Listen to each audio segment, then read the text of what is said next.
Big TV భక్తి సమాచారం WhatsApp ఛానల్లో జాయిన్ అవ్వండి. అన్ని విశేషాలు ఎప్పటికప్పుడు తెలుసుకోండి.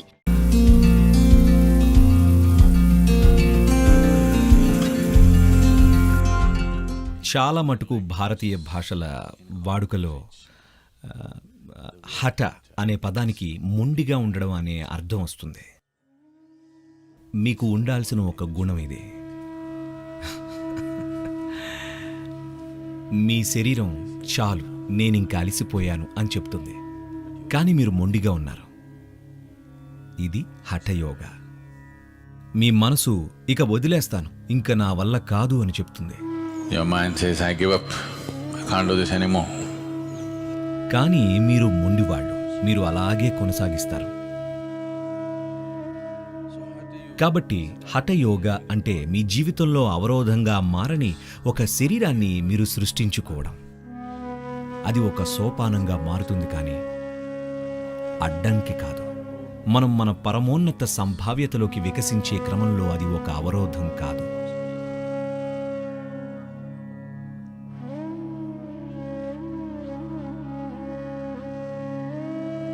కాబట్టి సరళమైన చిట్కాలు.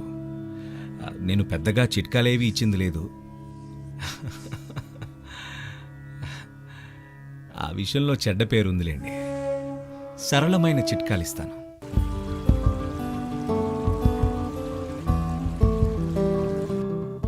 యోగ సంస్కృతిలో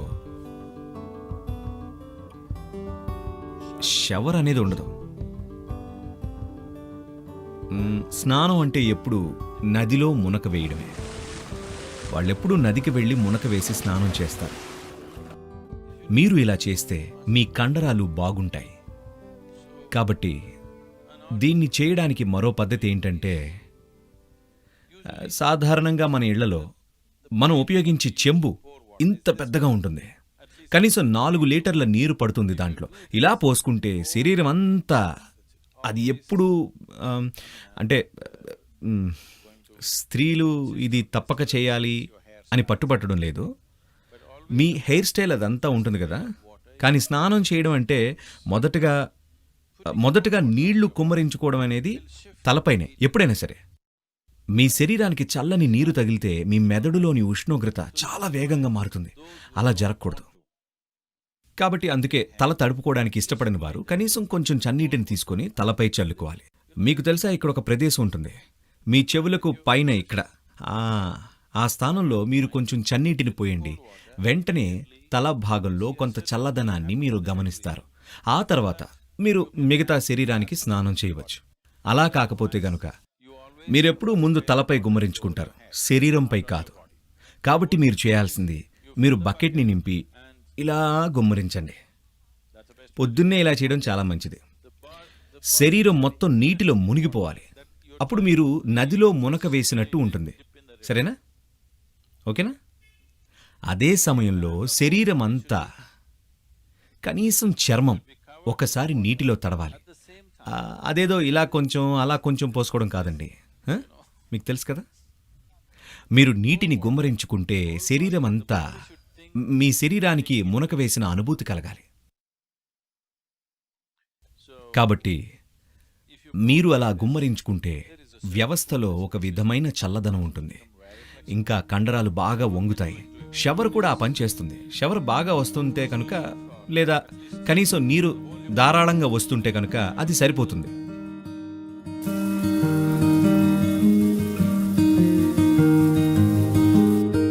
ఎప్పుడు కూడా గది ఉష్ణోగ్రత కంటే చల్లగా ఉన్న నీటిని వాడడం చాలా ఉత్తమం. నిర్దిష్టమైన ప్రమాణంలో నీరు మీపై ప్రవహించేలా చేయడం, లేదా గది ఉష్ణోగ్రత కంటే తక్కువ ఉన్న నీటిలో మునకలు వేయడం చెయ్యాలి. ఎందుకంటే అలా చేయడం వల్ల జరిగే ఒక విషయం, ఉపరితలంపై ఉండే ఎపిథీలియల్ సెల్స్ ముడుచుకుంటాయి. అలా జరిగినప్పుడు వాటి రంధ్రాలన్నీ తెరుచుకుంటాయి. కణాల మధ్య ఉండే ఖాళీలు తెరుచుకుంటాయి. కణాలకి ప్రత్యేకంగా రంధ్రాలుంటాయి. వాటిని తెరిచే ప్రయత్నం చేయకూడదు. మీరు వేడి నీటి స్నానం చేస్తే అవి తెరుచుకుంటాయి. వేడి నీటి తొట్టిలో మీరు మునిగినప్పుడు ఆ కణాలు తెరుచుకొని నీటిని తీసుకుంటాయి. ఎప్పుడూ అలా చేయడం మంచిది కాదు. మీరు శరీరాన్ని చన్నీటిలో ఉంచితే కణాలు ముడుచుకుంటాయి, వాటి మధ్య ఖాళీలు తెరుచుకుంటాయి. యోగ సాధన చేసేందుకు అదే ముఖ్యం.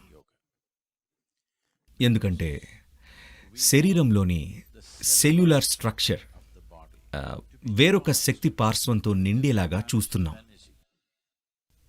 కణాలు సంకోచించి వాటి మధ్య ఖాళీ ప్రదేశం ఏర్పడినప్పుడు మీరు యోగ సాధన చేయడం ద్వారా మీ శరీరంలో సెల్యులర్ స్ట్రక్చర్ శక్తివంతమవుతుంది. ఒక వ్యక్తి మరొక వ్యక్తి కంటే మరింత సజీవత్వంతో ఉండడానికి ప్రధాన కారణం ఇదే. అలాగే ఒకసారి మీ కణజాల నిర్మాణం శక్తితో నిండినప్పుడు అది సుదీర్ఘకాలం పాటు యవ్వనంతో ఉంటుంది. ప్రజలు ఇలా ముసలోడు ఇంకా పోలేదేంటి అని అనుకుంటుంటే మీరేమో నాదింకా 25 ఏళ్ల ప్రాయమే అనుకుంటూ ఉంటారు.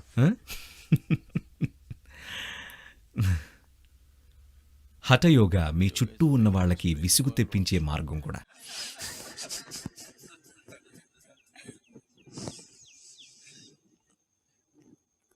కాబట్టి గది ఉష్ణోగ్రత కంటే చల్లగా ఉన్న నీరు భారతదేశంలో కనీసం దక్షిణ భాగంలో అది పెద్ద సమస్యే కాదు. నీరెప్పుడూ ఆ ఉష్ణోగ్రతలోనే ఉంటుంది. తగిన ప్రదేశం ఇది. కానీ మీరు చల్లగా ఉండే దేశాల్లో ఉన్నట్లయితే నీరు మరీ చల్లగా ఉండొచ్చు. అది మాత్రం మంచిది కాదు. నీరు ఎలా ఉండాలంటే గది ఉష్ణోగ్రతకు 5 నుండి 8 డిగ్రీల సెంటీగ్రేడ్ తక్కువ ఉండాలి. అంతకు మించి ఉండకూడదు.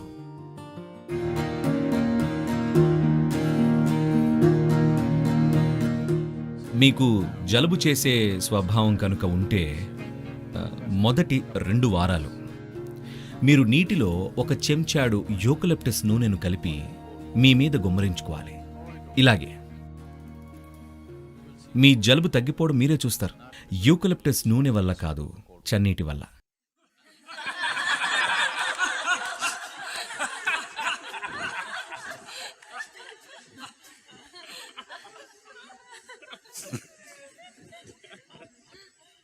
మీకు ఇన్ఫెక్షన్ కానీ లేదా కఫం ఎక్కువగా ఏర్పడుతుంది అంటే దానికి వేరే విధమైన చికిత్స అవసరం. కానీ నేను చెప్పినట్టు నీరు గది ఉష్ణోగ్రతకు 5 నుండి 8 డిగ్రీల కింద ఉండాలి. అంతేగాని మరీ ఎక్కువ చల్లగా ఉన్న నీరు మాత్రం కాదు.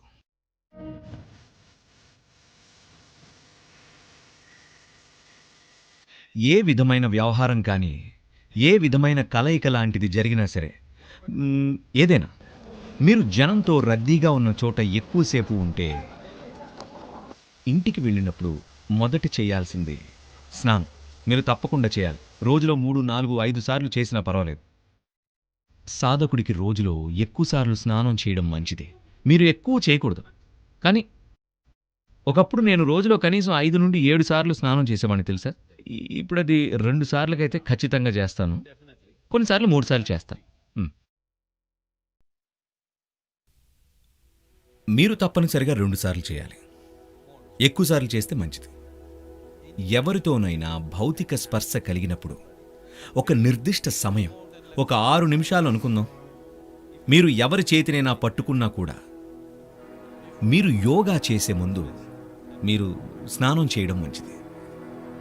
ఇది శుభ్రం చేసే విషయం కాదు. శరీరాన్ని శుభ్రం చేయాలని ప్రయత్నించట్లేదు. విషయం అది కాదు. ఎవరో మురికిగా ఉన్నారు కాబట్టి మీరు మీ శరీరాన్ని శుభ్రం చేసుకోవట్లేదు. యోగా అనేది ఒక వ్యక్తిలోని శక్తులను నిర్వహించే ఒక విధానం.